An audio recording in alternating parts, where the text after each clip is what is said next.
I was standing in the bank manager's office when I realized everything was gone. Every penny I'd saved for 35 years, every dollar I'd set aside for retirement, every cent I'd planned to leave to my nieces and nephews when I died. Gone. The manager, a kind woman named Patricia, who I'd known for 15 years, looked at me with such pity in her eyes. "Ms. Morrison, I'm so sorry," she said, "but the account is empty. The last withdrawal was made 3 days ago, $87,412, the entire balance." My legs gave out. I sank into the chair across from her desk. "That's not possible," I whispered. "No one has access to that account except me." Patricia slid a paper across the desk. "According to our records, you added an authorized user to the account 6 months ago. The withdrawals were made using valid credentials. Everything was done legally." I looked at the paper, at the signature I'd made 6 months ago, authorizing someone else to access my savings account, and at the name I'd added, Marcus Morrison, my nephew. The room tilted. I couldn't breathe. "No," I said. "No, Marcus wouldn't. He needed access for emergencies, to help me if something happened. He wouldn't just take it all." But even as I said it, I knew. The sick feeling in my stomach told me the truth before my brain could accept it. He had taken it, all of it, the nephew I'd raised from age 12. The boy I'd sacrificed everything for. The young man I trusted more than anyone else in the world. He drained my life savings and disappeared. "Ms. Morrison," Patricia said gently, "when did you last speak to Marcus?" I tried to remember. "A week ago, maybe 10 days. He said he was busy with work, that he'd call me this weekend. And the withdrawals started 2 weeks ago. Small amounts at first, 1,000 here, 2,000 there. Then 3 days ago, he took the rest." She showed me the transaction history, dozens of withdrawals over the past 2 weeks, all made online, all authorized with the credentials I'd stupidly, trustingly given him. "Can we get it back?" I asked desperately. "Can we reverse the charges? Report it stolen?" Patricia's expression told me everything I needed to know. He was an authorized user. He had legal access. Unless you can prove he took the money without your permission or through fraud. I gave him access for emergencies, to help me if something happened. He wouldn't just take it all. But even as I said it, I knew. The sick feeling in my stomach told me the truth before my brain could accept it. He had taken it, all of it. The nephew I'd raised from age 12, the boy I'd sacrificed everything for, the young man I trusted more than anyone else in the world. He drained my life savings and disappeared. I sat there in that office, staring at the account balance, $0 35 years of careful saving, of living modestly, of skipping vacations and driving old cars and buying generic brands so I could put a little aside each month. All gone. Taken by the boy I'd raised as my own son. And I had no idea how I was going to survive. My name is Margaret Morrison, and I'm 62 years old. I never married, never had children of my own. I spent my career as an elementary school teacher, retiring 3 years ago after 35 years in the classroom. I lived simply. A small house I'd paid off 20 years ago, an old Honda that ran fine, a modest wardrobe, few luxuries. I didn't need much. But I saved. Every month I put money aside. Started when I was 27 with my first teaching job. Small amounts at first, $50 a month, then $100. As my salary increased, so did my savings. I had a plan. Retire at 60 with enough saved to live comfortably. Travel a little, maybe volunteer. enjoy my golden years without financial stress, then leave whatever was left to my nieces and nephews. I had 3 of them. Marcus, who was 28 now, his younger sister Emily, 25, and their cousin Josh, 31, from my other brother. But Marcus was special. Marcus was mine in a way the others weren't, because I'd raised him. My brother Daniel was Marcus's father. Daniel was 4 years younger than me, charming and reckless in equal measure. He'd gotten his girlfriend pregnant at 22. They'd gotten married, had Marcus, then had Emily 2 years later. The marriage was rocky from the start. Daniel drank too much. His wife, Christine, was immature and easily overwhelmed. They fought constantly. Money was always tight. But they managed. Barely. Until Marcus was 12 and Emily was 9. That's when Daniel died. A car accident. He was driving drunk, hit a tree going 70 miles an hour, killed instantly. Christine fell apart, completely apart. She'd never been strong, and losing Daniel, despite all their problems, destroyed her. She tried to keep it together for the kids, but she couldn't. She started drinking like Daniel had, lost her job, couldn't pay the rent. Within 6 months, she was in rehab, and the kids needed somewhere to go. My other brother, Tom, took Emily. He and his wife had a daughter already, Josh's sister, Katie, and they said they could handle 1 more girl. But 2 kids was too much. So I took Marcus. He was 12 years old, grieving his father, confused about why his mother couldn't take care of him, angry at the world, and I became his guardian.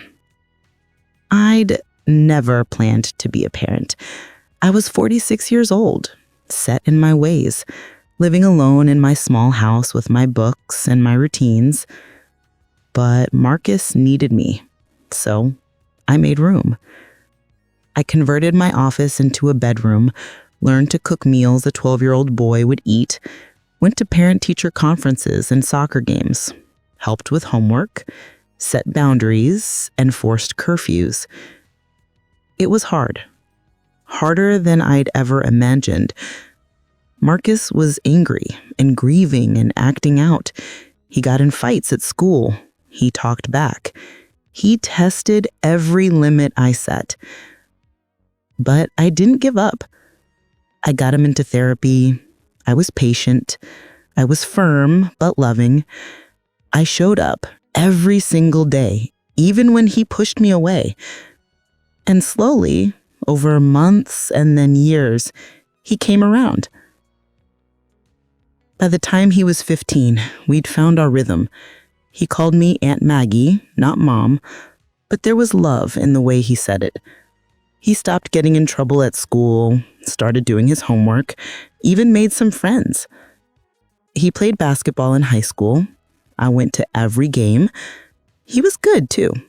Not good enough for a scholarship, but good enough to be proud of. He graduated high school with decent grades. Not great, but decent. Got into the local community college.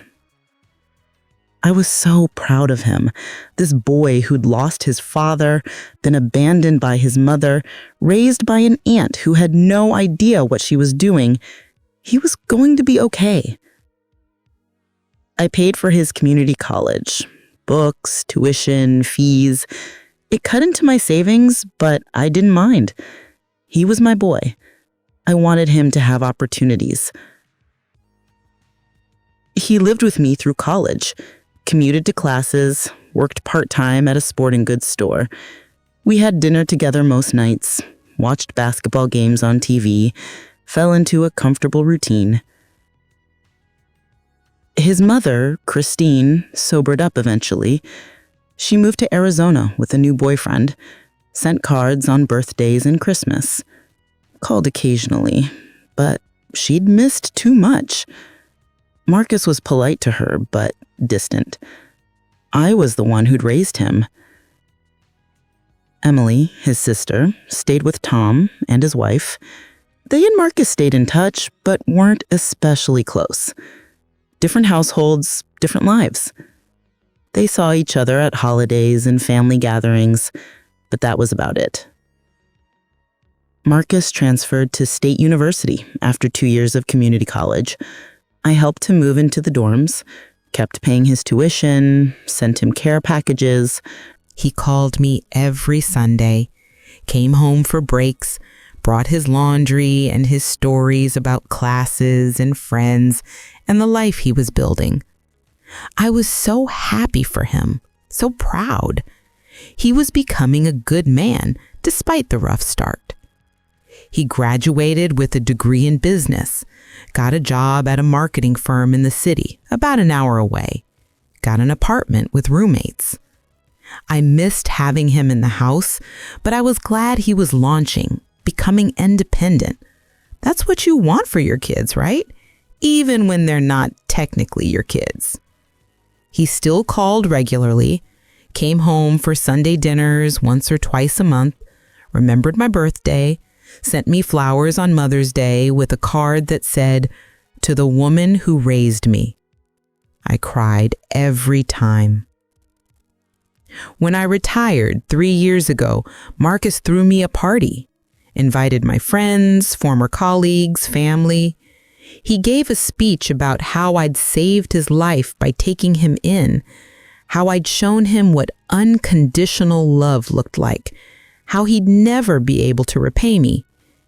"You gave up your retirement savings to put me through college," he said. "You gave up your freedom to raise an angry kid who wasn't even yours. You gave me everything." I'd hugged him and told him he didn't owe me anything, that loving him had been the privilege of my life. And I meant it, every word. Yes, I'd spent money on him that could have gone into savings. Yes, raising him had been expensive, food, clothes, activities, college. But I'd never resented it. He was worth it. I still had over $90,000 in my retirement account. Not as much as I had originally planned, but enough. Enough to supplement my pension, enough to live comfortably, enough to feel secure. Last year, Marcus got a promotion. He was doing well at his firm, making good money. He moved into his own apartment, no more roommates. I was thrilled for him. My boy succeeding, making something of himself. He started talking about investments, about growing his wealth, about financial planning. He'd always been interested in that stuff. It's why he'd majored in business. "Aunt Maggie," he said one Sunday over dinner, "are you working with a financial advisor for your retirement accounts?" "Not really," I said. "I just have my savings account at the bank and my pension, of course." He frowned. "A savings account? Aunt Maggie, you're losing money to inflation. You should have that invested, growing." "I don't know anything about investing. It seems risky." "It can be if you don't know what you're doing, but I could help you. I work with investment strategies at my job. I could give you advice." I was touched that he wanted to help. "That's sweet, honey, but I'm okay. I have enough." "You deserve more than enough," he said. "You deserve to be comfortable, to travel, to enjoy your retirement. Let me help you make your money work for you." Over the next few months, he brought it up several more times. Always gentle, never pushy, just concerned about me, wanting to help. Then, about 8 months ago, I had a health scare. Chest pains that sent me to the emergency room. Turned out to be nothing serious, acid reflux and anxiety, but it scared me. Marcus came to the hospital, sat with me for hours, held my hand. What if it had been serious? What if something happens to you and I can't access your accounts to pay your bills, to take care of things? "I have everything set up," I assured him. "I have a will, instructions." but in an emergency, I wouldn't be able to help. Aunt Maggie, please, let me be on your account just as an authorized user for emergencies. So if something happens, I can handle things for you. It made sense. He was the closest thing I had to a son. If something happened to me, he'd be the one handling my affairs anyway. Okay, I said, that's probably smart. The next week, he came with me to the bank. We added him as an authorized user on my savings account. He could access it if needed, for emergencies. Looking back now, I can see the signs I missed. He started calling less frequently about 6 months ago, canceled Sunday dinners more often, always had excuses, work was busy, he had plans with friends, he wasn't feeling well. When we did talk, he seemed distracted, distant. He'd ask about my health, about my finances, but it felt perfunctory, like he was checking boxes. He started mentioning money troubles, student loans that were hard to manage, rent increases, a car that needed expensive repairs. I'll help, I'd said more than once. Marcus, if you need money... No, Aunt Maggie, absolutely not. You've done enough for me. I'm figuring it out. I respected that. He was being independent, adult. I didn't push. But now I wonder, was he already planning it? Already figuring out how to take what he needed? 2 months ago, he missed my birthday. Didn't call, didn't send a card. When I mentioned it later, he apologized profusely. Said he'd been swamped with work. Felt terrible. I forgave him immediately. Of course I did. Everyone forgets things sometimes. 3 weeks ago, he called and said he was going out of town for work. Would be gone for a few weeks. A big project in another city. That sounds exciting, I said. Yeah, good opportunity. I'll call you when I can, but I might be hard to reach. Okay, honey. Good luck. That was the last time we spoke. And now, sitting in this bank manager's office, I realize it was all a lie. There was no work project, no business trip. There was just theft. Planned, deliberate theft. He'd spent 2 weeks draining my account. Small amounts at first, so I wouldn't notice. Then, 3 days ago, he'd taken everything that was left and disappeared. I am 62 years old with no savings, just my pension and Social Security. Enough to get by, but barely. No cushion, no safety net, no way to handle an emergency or unexpected expense. The boy I raised, the boy I sacrificed for, the boy I loved more than anything. He'd stolen my future and left me with nothing. I left the bank in a daze, got in my old Honda and just sat there in the parking lot, staring at nothing. $87,000. Gone. My phone was in my hand before I realized I'd pulled it out. I called Marcus, straight to voicemail.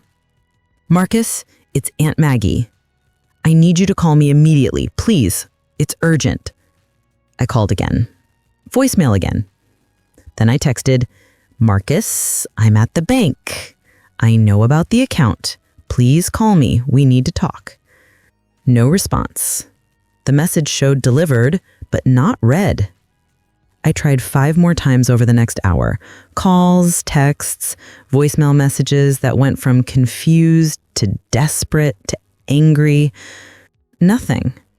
Finally, I called his work, the marketing firm where he supposedly had that big promotion. Hi, I'm trying to reach Marcus Morrison, I said when the receptionist answered. I'm sorry, there's no one here by that name. Are you sure? Marcus Morrison. He works in, I think, marketing? He's been there for about 4 years. Let me check our directory. A pause. No, I'm sorry. We don't have anyone by that name employed here. Are you sure you have the right company? This is Davidson Marketing Group, right? Yes, ma'am. And you've never had a Marcus Morrison working there? Another pause, longer this time. I heard keyboard clicking. Not in our system. I can go back 5 years and there's no record of anyone by that name. I thanked her and hung up. He'd never worked there. The job, the promotion, the work trips, all lies. What else had been a lie? I drove to his apartment, the one he'd moved into a year ago when he supposedly got the promotion from the job he'd never actually had. It was a nice building. Too nice for what I thought he was making. But he'd said he was doing well. I'd been proud, not suspicious. I pressed the buzzer for his apartment. No answer. I pressed it again. And again. Nothing. A young woman came out of the building. I caught the door before it closed. "Excuse me," I said. "Do you know Marcus Morrison, apartment 412? She shook her head. "Sorry, I don't know anyone in the building." I knocked harder. Marcus, it's Aunt Maggie. Please open the door." A door across the hall opened. An elderly man peered out. "You looking for the guy who lived there?" he asked. "Yes, Marcus, my nephew. He moved out 3 days ago. Moving truck and everything. Cleaned the place out." 3 days ago, the same day he'd made the final withdrawal. Did he say where he was going? Nope, didn't say much of anything, just loaded up and left. I felt like I was going to be sick. "Thank you," I managed. I went back to my car and drove home, my small house that suddenly felt too big and too empty. I sat at my kitchen table and tried to piece it together. He'd never worked at Davidson Marketing Group. Maybe he'd never had any legitimate job, which meant the money he'd been living on, the rent he'd been paying, the life he'd been living, where had that come from? Had he been stealing from me all along, small amounts I wouldn't notice? I pulled up my bank statements online, started going through them methodically, month by month, going back 2 years. There. Small withdrawals I hadn't paid attention to. $50 here, $100 there, always round numbers, always online transfers. I'd assumed they were my own withdrawals, groceries, gas, bills. I hadn't tracked every penny. But now, looking closer, they were too frequent, too regular. He'd been taking money for at least 2 years, maybe longer. Thousands of dollars, tens of thousands when I added it all up. How had I not noticed? Because I trusted him, because I never thought to question, because he was my boy, and you don't suspect your own child of robbing you. My phone rang. For a moment, my heart leaped. Maybe it was Marcus calling to explain, to apologize, to return the money. But it was Emily, his sister. "Aunt Maggie, is everything okay? I got a weird call from Marcus last week, and I've been meaning to check in." "What kind of call?" I asked. "He wanted to know if I had any money I could lend him. Said he had an emergency. He sounded stressed, but when I asked what was wrong, he got defensive and said, forget it." "When was this?" "Maybe 10 days ago.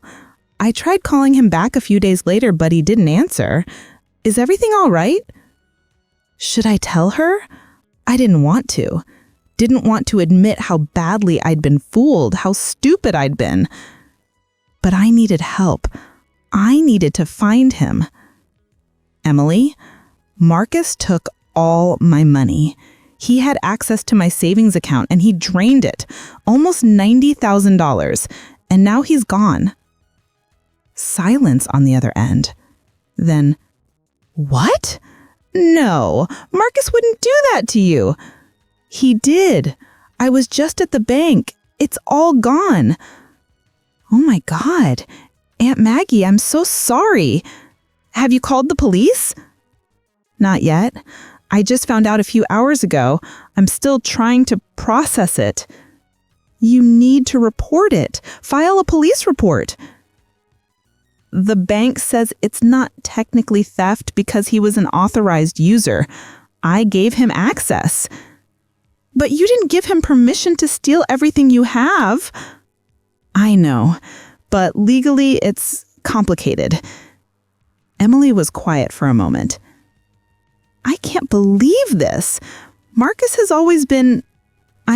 he's had his issues, but I never thought he'd do something like this to you. Not after everything you did for him. Did he say anything else when he called you? Anything that might tell me where he is? No, just that he needed money for an emergency.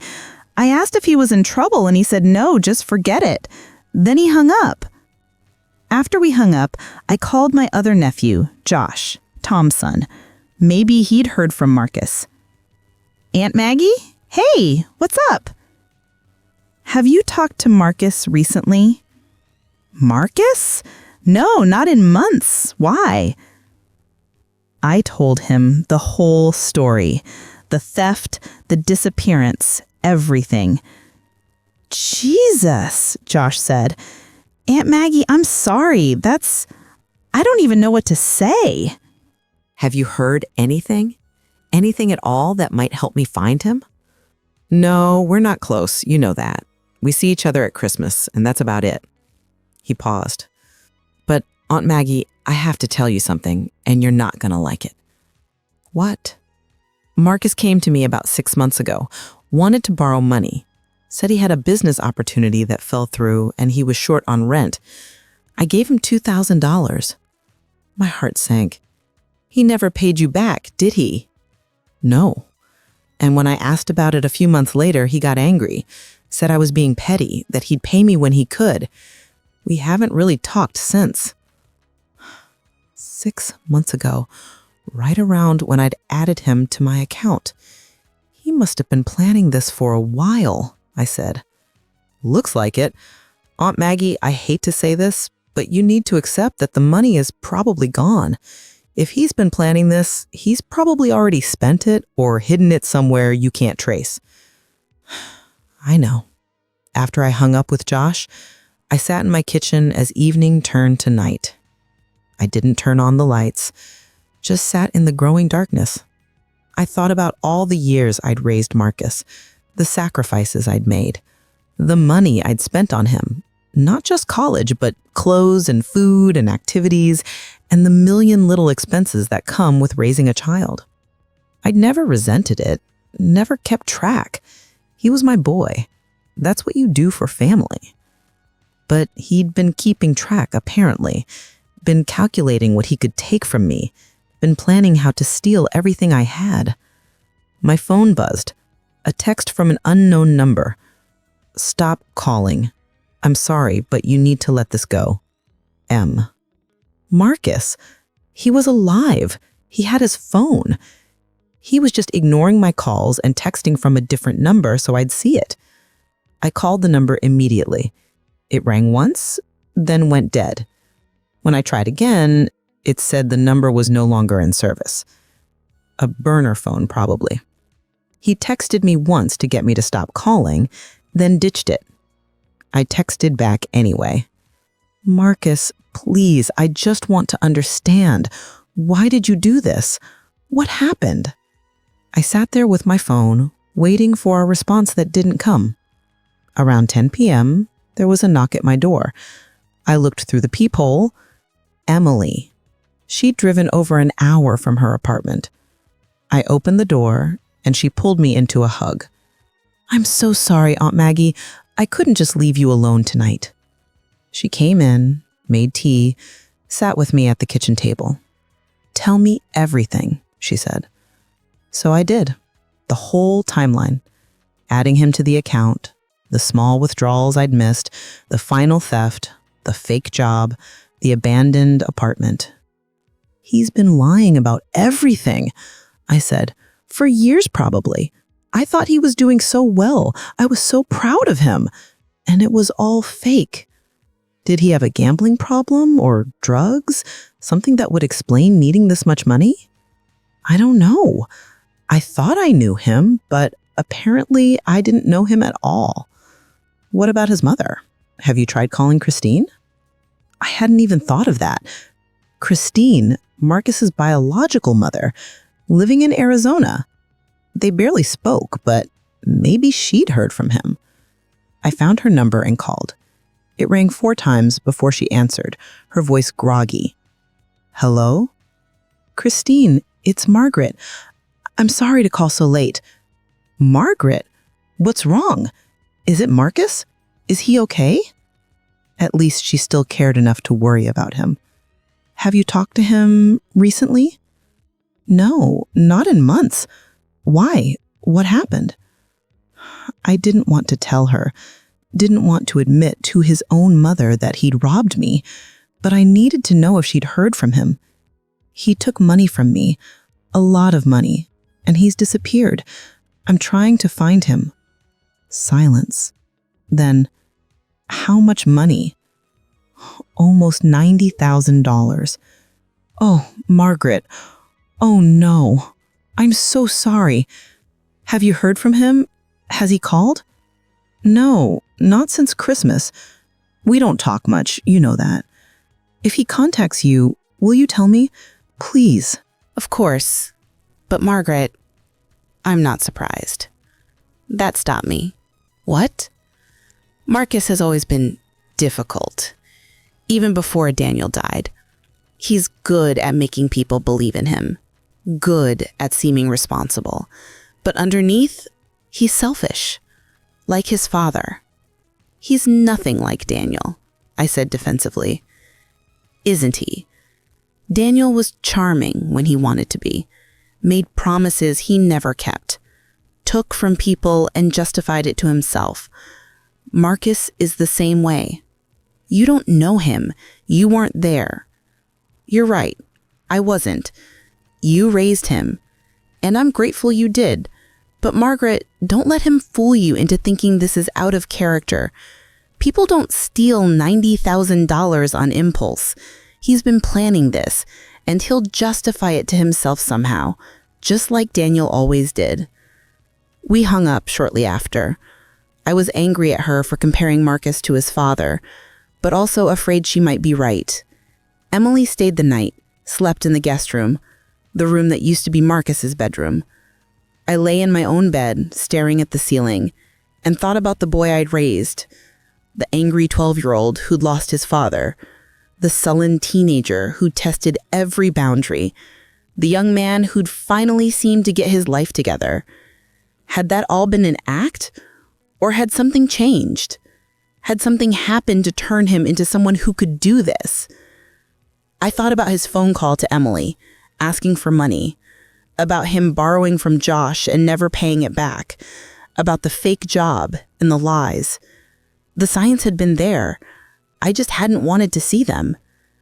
Because he was my boy, my Marcus, and I loved him.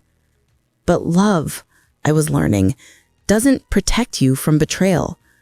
Sometimes the people you love most are the ones who hurt you worst, because they're the only ones you'd let get close enough to destroy you. The next morning, I went to the police station. Officer Davis listened to my story with a sympathetic but resigned expression. When he finished, he sighed. Miss Morrison, I understand this is devastating, but if he was an authorized user on the account, it's going to be very difficult to prosecute this as theft. I stole my life savings, I said. Legally, he had permission to access the account, unless you can prove he obtained that access through fraud or coercion, or that you explicitly limited how he could use it. I told him it was for emergencies only. Did you have that in writing? Any documentation of those restrictions? No, it was verbal. He's my nephew. I trusted him. I believe you, but without documentation, it's your word against his, and since you willingly added him to the account, he trailed off. So he gets away with it? You could try civil court, sue him for the money, but you'd need to find him first, and even if you win, actually collecting the judgment is another matter entirely. Can you at least help me find him? Has he committed a crime that we can prove? Is he wanted for anything? He stole $90,000 from me, which, again, is legally complicated given that he had authorized access. Officer Davis softened his tone. Look, I can file a report, document what happened. If he does turn up, if there's evidence of actual fraud, we'll have a record. But I can't launch a manhunt for someone who technically didn't break the law. I left the police station feeling more helpless than when I had arrived. Emily had to go to work, but called me 3 times during the day to check on me. Josh called once. Even Tom, my brother, called after Emily told him what happened. Margaret, I'm so sorry. I can't believe he'd do this to you, after everything you did for him. Neither can I. Do you need money? I can send you something. Not 90,000, but something to help you. I'm okay for now. I have my pension. I'll figure it out. The offer stands anytime. I spent the day going through old photos of Marcus, baby pictures from before I knew him, photos from his teenage years, his high school graduation, college, the retirement party he'd thrown for me. In every photo, he was smiling, looking happy, looking normal.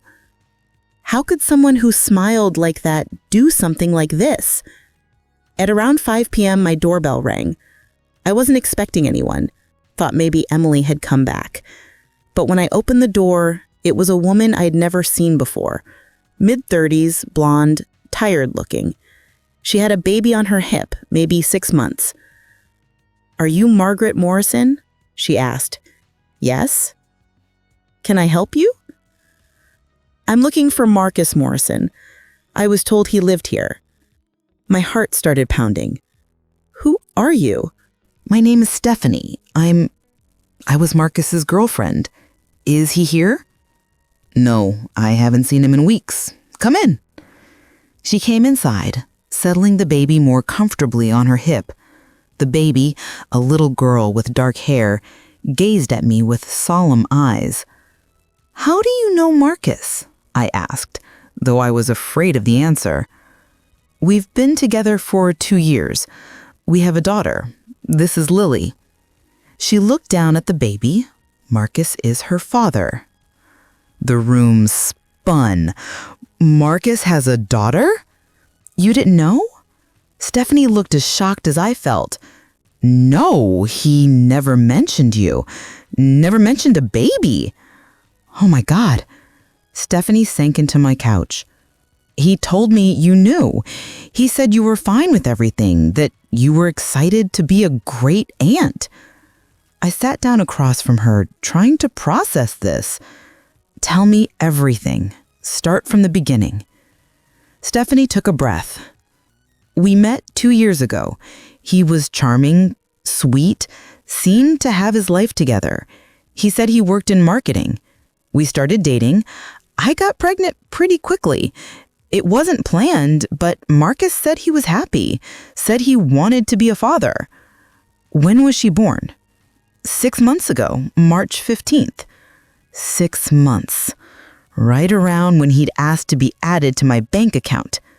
He was there for the birth, very involved during the pregnancy, came to all the appointments, set up the nursery. He seemed excited. But after Lily was born, things changed. He started being gone more, said work was demanding. He'd disappear for days at a time, stop answering his phone. Then he'd come back with excuses. She adjusted the baby, who was starting to fuss.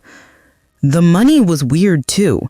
Sometimes he'd give me cash for diapers and formula, hundreds of dollars at a time. Other times he'd say he was broke, couldn't help with bills. It didn't make sense for someone with the job he said he had. Did you live together? No, he said he had his own place, but I was never there. He always came to my apartment. Looking back, I realized he was hiding something. Hiding me, probably. Why are you looking for him now? Her eyes filled with tears. He disappeared 2 weeks ago. Just stopped coming around, stopped answering my calls. I went to the address he'd given me for his apartment. The building manager said no one by that name lived there. I tried calling his work. They said they'd never heard of him. 2 weeks. Right when he'd started draining my account. Then yesterday, I found this in my mailbox. No return address, just cash and a note. She handed me the note. I recognized Marcus's handwriting. Stephanie, I'm sorry. I can't do this anymore. The money should cover a few months. Take care of Lily. Tell her I loved her. M. Inside the envelope, Stephanie said, there had been $5,000 in cash. My money. My savings. He'd stolen it from me and given some to her. Do you know where he is? I don't want his money. I want him to be a father to his daughter. She deserves that. I don't know where he is. He took all my money and disappeared. I've been looking for him too. He took your money? But you're his aunt. He talked about you all the time, said you raised him, that you were the most important person in his life. Apparently not important enough to keep him from stealing everything I had. Stephanie started crying. I'm so sorry. I had no idea. He told me you were helping us, that you'd given him money for the baby. I thought you knew about Lily. I thought... She trailed off, overwhelmed. I should have been angry at her, but she was clearly another victim in Marcus's web of lies. It's not your fault, I said. You didn't know. Did he ever mention me? Ever say anything about having a girlfriend? Never. I thought he was single, focused on his career. What career? He didn't even have a job, did he? No, that was a lie too. We sat there, two women connected by a man who'd lied to both of us. What are you going to do? I asked. I don't know. I'm a single mother now, I guess. I have a part-time job, but it's not enough to cover everything. I thought Marcus was going to help. I thought we were building a future together. The baby started crying in earnest. Stephanie bounced her, tried to soothe her. Can I hold her? I asked. Stephanie looked surprised, but handed Lily over. I held this tiny person, my great niece, though she'd never know it if Marcus had his way. She was beautiful, had Marcus's nose, his dark eyes, another person he'd abandoned, another person's life he'd ruined. I should go, Stephanie said. I'm sorry to bother you. I just thought maybe... Wait, give me your number. If I find him, I'll let you know. We exchanged information. She left, carrying Lily back out to a beat-up car that had seen better days. I watched them drive away and felt rage building inside me. Marcus hadn't just stolen my money. He'd fathered a child and abandoned her. He'd lied to everyone, me, Stephanie, his family, probably countless others. Who was he? The boy I'd raised wouldn't do this, couldn't do this. But maybe Christine was right. Maybe he was more like his father than I'd wanted to admit. Daniel had been charming too, good at making people believe in him. And he destroyed his family with his drinking and his recklessness and his inability to think about anyone but himself. Maybe Marcus was the same. Maybe I'd spent 16 years trying to save him from becoming his father, and he'd become him anyway. My phone rang. Unknown number. I answered. Hello? Aunt Maggie? Marcus's voice. He sounded tired, defeated. Marcus, where are you? It doesn't matter. I needed to hear your voice one more time. One more time? What does that mean? I'm sorry for everything. For taking your money, for lying to you, for being such a disappointment. Then give it back. Come home. We'll figure this out. I can't. It's too late. It's not too late. Marcus, I just met Stephanie.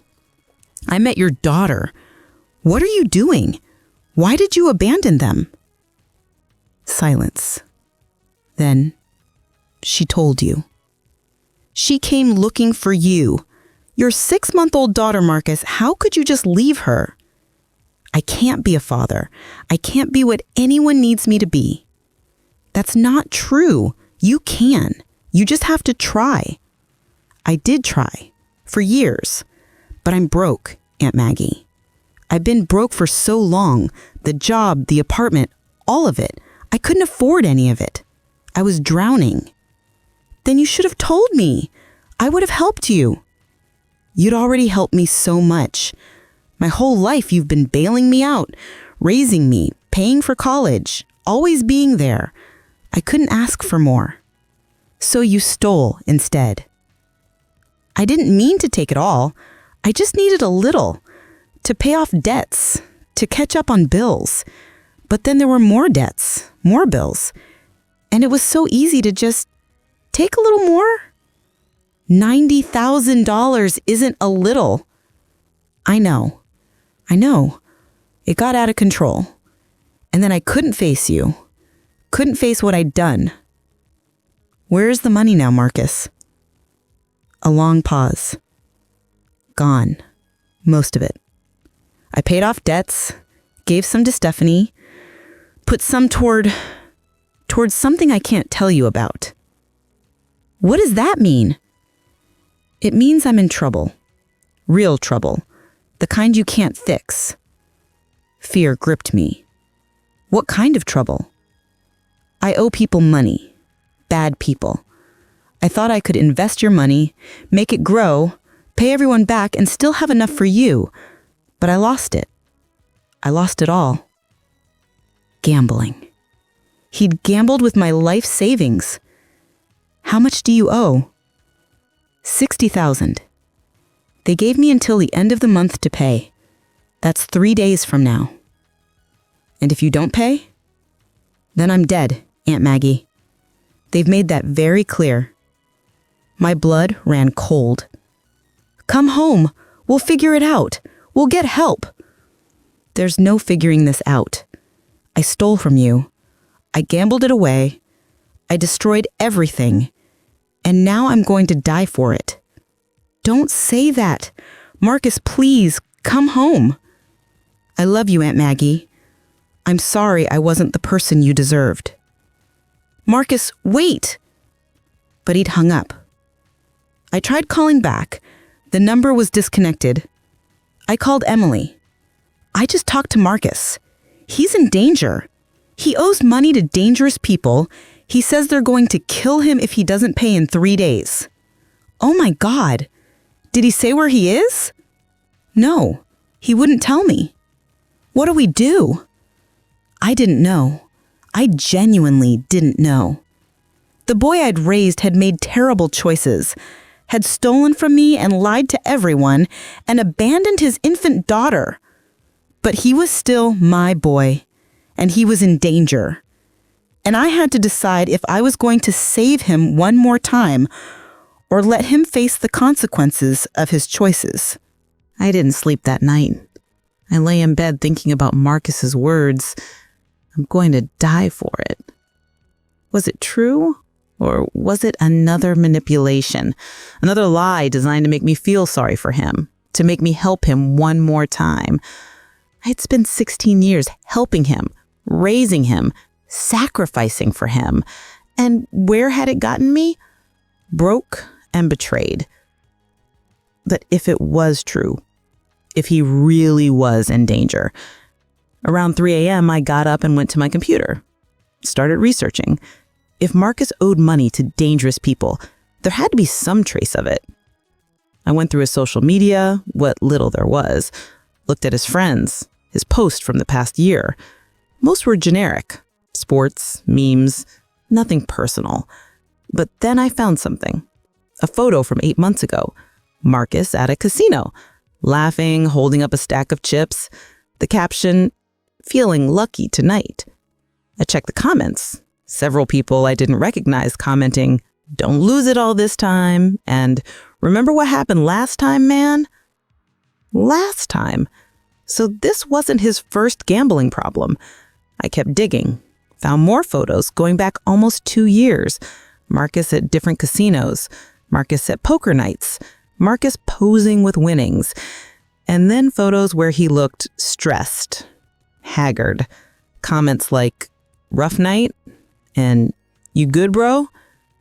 He'd been gambling for at least 2 years, maybe longer, and I'd known nothing about it. At 7 a.m., I called the one person I thought might be able to help, my brother Tom. He'd been a police officer for 30 years before retiring. Tom, I need your help. Marcus says he owes $60,000 to dangerous people. Says they'll kill him if he doesn't pay in 3 days. Is that real? Or is he lying to manipulate me again? Tom was quiet for a moment. It could be real. Illegal gambling debts can be serious. But Margaret, you can't pay it. You don't have the money, and even if you did, I know I'm not paying it. I can't. I just need to know if he's actually in danger or if this is another con. Give me a few hours. I'll make some calls, see what I can find out. While I waited, Emily came over. She'd taken the day off work. I can't just sit at home while this is happening. He's my brother, even after everything. I know. Are you going to help him? I don't know. I want to. But Emily, I don't have $90,000 to give him. I don't have anything. I have some money saved. Not 90,000, but maybe 10, if it would help. No, I said firmly. Absolutely not. He's already taken enough from this family. But if he's really going to be killed, then he needs to go to the police. He needs to face this himself. I can't keep saving him. My phone rang. Tom. I made some calls. Talked to some guys I know who work organized crime. They've heard of Marcus. He's been gambling at an illegal operation for about a year. Lost big several times. They've extended him credit before, and he's always paid. But this time he can't. Right. I talked to someone who knows someone. The people Marcus owes are serious, but they're not going to kill him. Relief flooded through me. They're not? No. They'll hurt him, maybe. Break a finger, rough him up, but killing him doesn't get them their money. What they'll do is put him to work, make him pay off the debt through labor. Illegal labor, probably.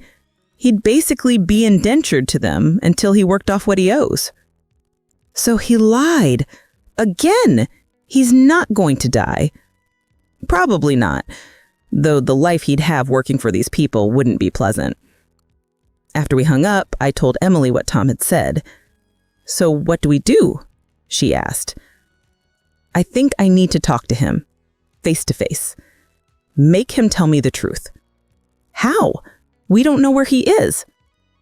I thought about the burner phone number he texted from, about his call last night.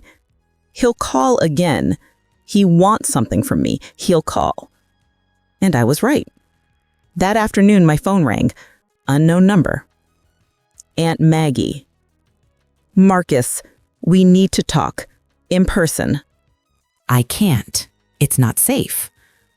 I know about the gambling debts. I know you're not going to be killed, so stop lying and tell me where you are. Silence. Then, quietly, how did you find out? Does it matter? Marcus, I'm done with the lies. If you want my help, any kind of help, you need to meet me face to face. Tell me everything. The truth this time. I don't deserve your help. No, you don't. But I'm offering it anyway. One last time. More silence. Then, there's a diner on Route 9, Milton's. Can you be there in 2 hours? I'll be there. I drove to the diner with Emily. We got there early, sat in a booth by the window. Marcus arrived exactly on time. He looked terrible. Thinner than I'd ever seen him, dark circles under his eyes, wearing rumpled clothes. He slid into the booth across from us. Couldn't meet my eyes. "Hi, Em," he said to his sister. "Don't," Emily said. "Don't act like this is normal." "I'm sorry. You keep saying that," I said. "But sorry doesn't mean anything without change, without truth." He nodded. "You're right. Tell me everything from the beginning, and if you lie even once, I'm walking out and you'll never hear from me again." He took a shaky breath. "I started gambling about 3 years ago, just for fun at first. Small bets with friends, but I liked it, liked the rush. Started going to casinos, then found illegal poker games where the stakes were higher." "Well, you were living with me," I said. "Before you supposedly got the job." "I never got the job. I never even interviewed. I've been living off credit cards and small cons and whatever money I could scrape together. The apartment didn't exist. I had a friend who let me use his address. When you came over, I'd text him to make sure he wasn't home, then I'd let you in and pretend it was mine." Every word was another knife, another lie revealed. "I was winning at first, making good money. That's how I afforded everything. But then I started losing, big losses. I'd try to win it back, lose more. I got in deep with people who extended me credit. And when you couldn't pay, they gave me time, said I could work it off. But I didn't want that life. So I kept trying to win it back, kept losing. When did you decide to steal from me?" He flinched. "I didn't decide it, not consciously. When you had that health scare and suggested adding me to your account, I saw an opportunity. I told myself it was just for emergencies, just in case. But then you took money. Small amounts at first, 100 here, 200 there. I'd tell myself I'd pay it back when I won big, but I never won big. Just kept losing. Why didn't you stop?" "I couldn't. That's the thing about gambling addiction. You always think the next bet will be the one that fixes everything. I was sure I'd win it back. I was sure I could make it right. And Stephanie? Lily?" His face crumpled. "I loved her. I really did. And when she got pregnant, I wanted to be a good father, but I couldn't afford a baby, could barely afford myself. I panicked.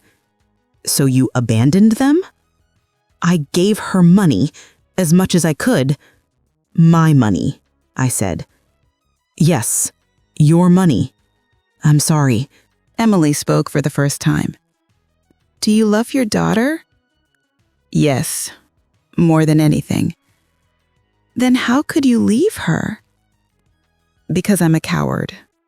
Because I knew I couldn't give her the life she deserves.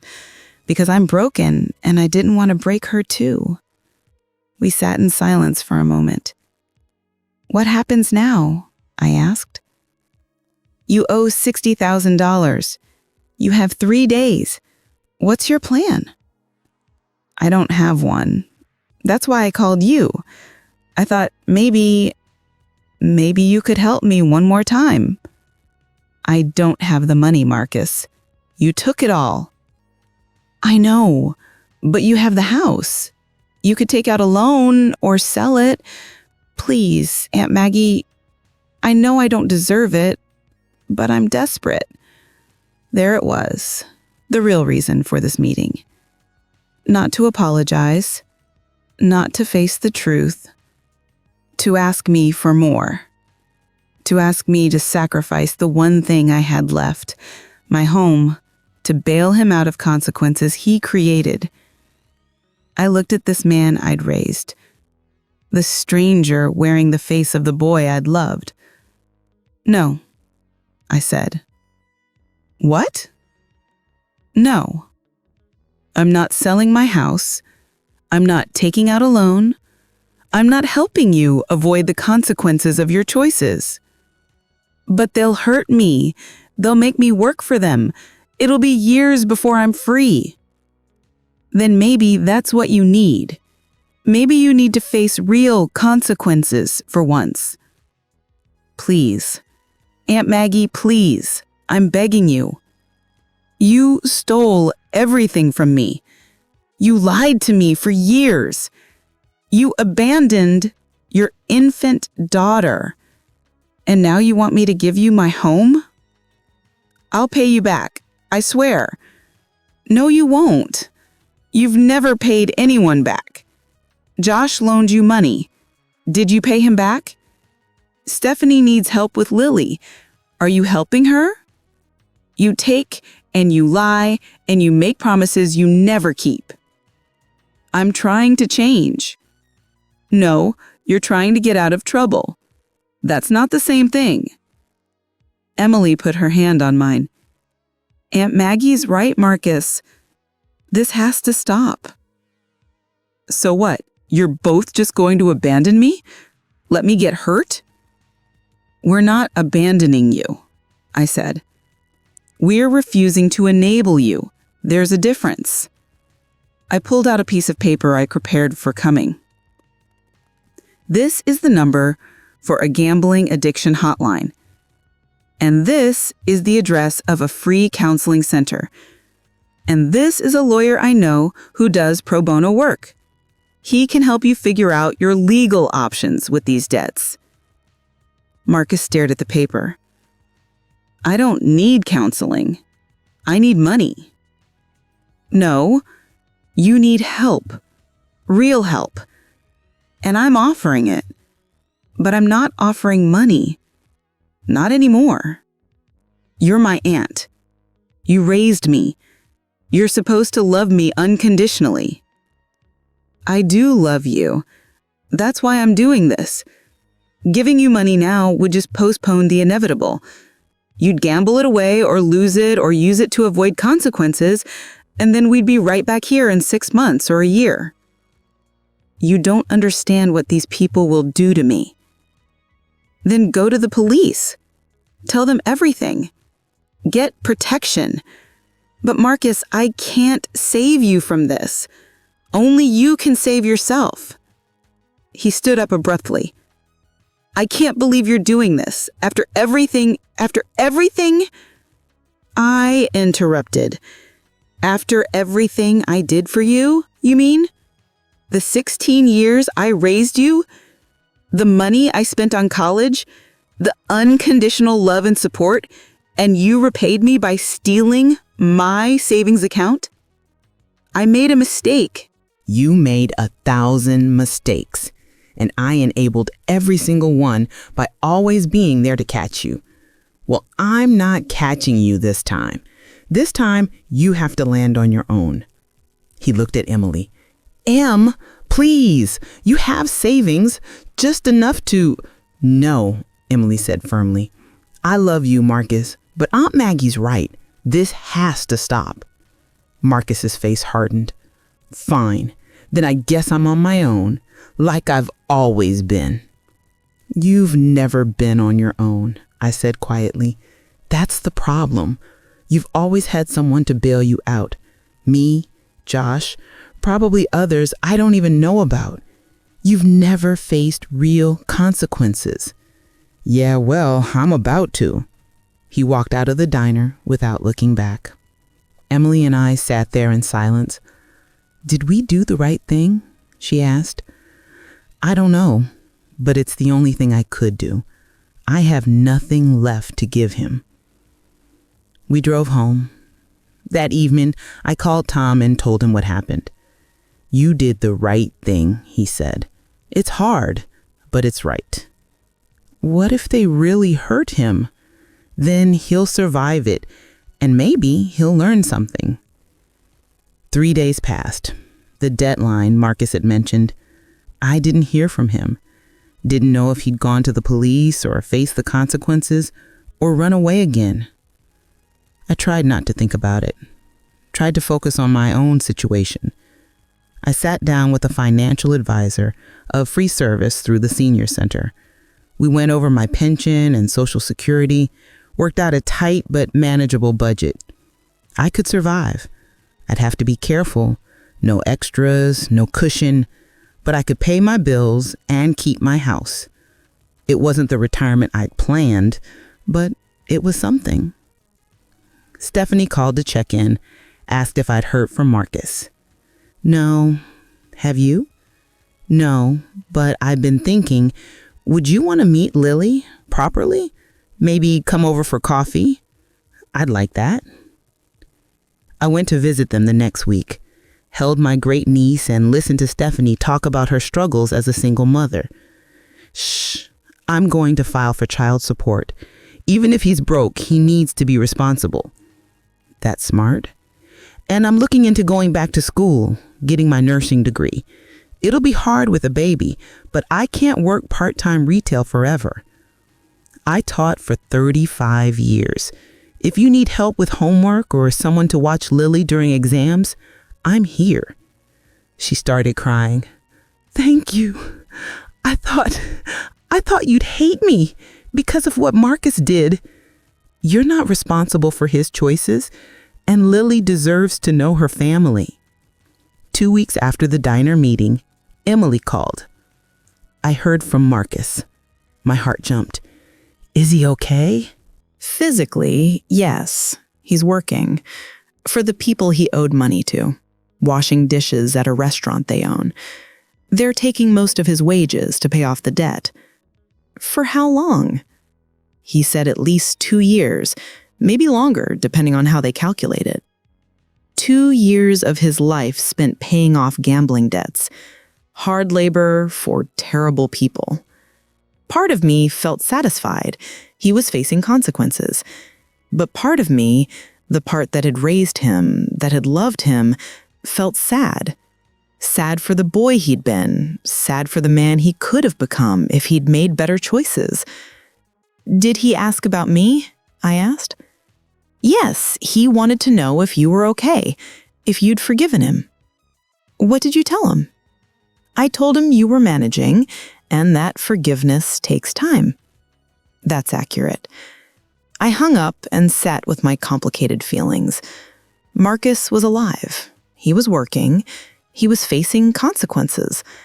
And I was here, in my small house, with my tight budget and my broken trust. But I was also here with my integrity intact, with my ability to look at myself in the mirror and know I'd done the right thing, even when it was hard. That had to be enough. That was 18 months ago. I'm sitting in my living room now, watching Lily take her first wobbly steps.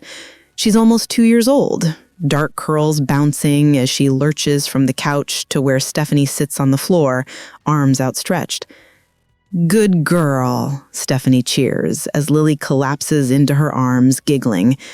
I've become part of their lives. I babysit twice a week so Stephanie can attend her nursing classes. We have dinner together on Sundays. I'm teaching Lily her colors and her ABCs. She calls me Gigi, the closest she can get to Great Aunt Maggie. Stephanie is thriving. She's halfway through her nursing program, maintaining a 3.8 GPA while working part-time and raising a toddler alone. She's stronger than she knows. How are you doing? She asks me now, settling Lily on her lap. Really? I'm okay, I say honestly. Some days are harder than others, but I'm managing. And I am. My budget is tight, but I'm making it work. I've taken on some tutoring, helping elementary kids with reading after school. It brings in a little extra money and keeps me connected to teaching, which I miss more than I expected. I've learned to shop sales, to cook cheaper meals, to find free entertainment. The library has become my best friend again. It's not the retirement I'd planned, but it's a life, and I'm learning that's enough. Have you heard from him? Stephanie asks. She never says Marcus's name anymore, just him. Emily tells me things sometimes. He's still working off the debt. should be finished in about 6 months. Will you see him when he's done? I don't know. And I really don't. Part of me wants to. Part of me wants to hear that he's changed, that he's learned, that he's become the man I'd hoped he'd be. But part of me knows that might never happen. That some people don't change. That loving someone doesn't mean you have to keep letting them hurt you. Emily visits once a month. We've gotten closer through all of this. She feels guilty, I think, that she got the easier path, that Tom took her in while I took Marcus. You didn't do anything wrong, I tell her every time she apologizes. Marcus's choices are his own, not yours, not mine. Last month, she brought me an envelope. This is from Marcus, she said. He wanted me to give it to you. I almost didn't open it, but curiosity won. Inside was a letter, 3 pages, handwritten, an apology, a detailed explanation of his gambling addiction, an acknowledgement of everything he'd taken from me, a promise that he was getting help, going to Gamblers Anonymous meetings, working with a therapist, and at the end, I know I don't deserve your forgiveness. I know I destroyed your trust and your retirement and any future we might have had. But I want you to know that I'm trying to be better, not for you because I don't expect anything from you anymore, but for me and for Lily, who deserves a father she can be proud of someday. I love you, Aunt Mandy. I'm sorry I forgot how to show it. I cried when I read it, not because I forgave him, but because I could see glimpses of the boy I'd raised in those words, the boy who'd had potential, who'd been capable of love and growth. Maybe he'd find his way back to that. Maybe he wouldn't. Either way, it wasn't my responsibility anymore. I wrote back, 1 page, short. Marcus, I'm glad you're getting help, and I'm glad you're taking responsibility. I hope you continue on this path for your sake and for your daughter's. But I need you to understand that my door isn't open anymore, not the way it was. You're welcome at family gatherings if others invite you, but you and we're done being what we were. I loved you like a son for 16 years, but that relationship died when you stole from me. Maybe someday we can build something new. But not yet. Not now. Take care of yourself. Aunt Maggie. I gave the letter to Emily to pass along. I don't know if he's read it, don't know how he responded, and I'm okay with that uncertainty. I've learned something important through all of this. Love doesn't have to mean sacrifice, especially not when the sacrifice is enabling someone's destruction. For 16 years, I thought good parenting meant always being there, always helping, always catching Marcus when he fell. But I was wrong. Sometimes love means stepping back. Sometimes it means letting someone face the consequences of their choices, even when it hurts to watch. I didn't fail Marcus by refusing to give him a house. I failed him earlier by never letting him fail, by always cushioning the blow, by teaching him that someone would always bail him out. That's the lesson I wish I'd learned sooner. But I'm learning it now, with Lily, with Stephanie. I help, but I don't enable. I support, but I don't sacrifice myself. And slowly, I'm rebuilding. Not my savings, those are gone, and I've made peace with that. But my sense of self, my boundaries, my understanding of what love actually means. Lily toddles over to me now, holding up a book. Gigi, read. I pull her into my lap, open the familiar pages, and start reading. This is my life now. Simpler than I'd planned. Smaller, but still full of love. Just a different kind of love. The kind with boundaries, with wisdom, with eyes wide open. Marcus taught me that in his own painful way. And for that lesson, as expensive as it was, I'm almost grateful.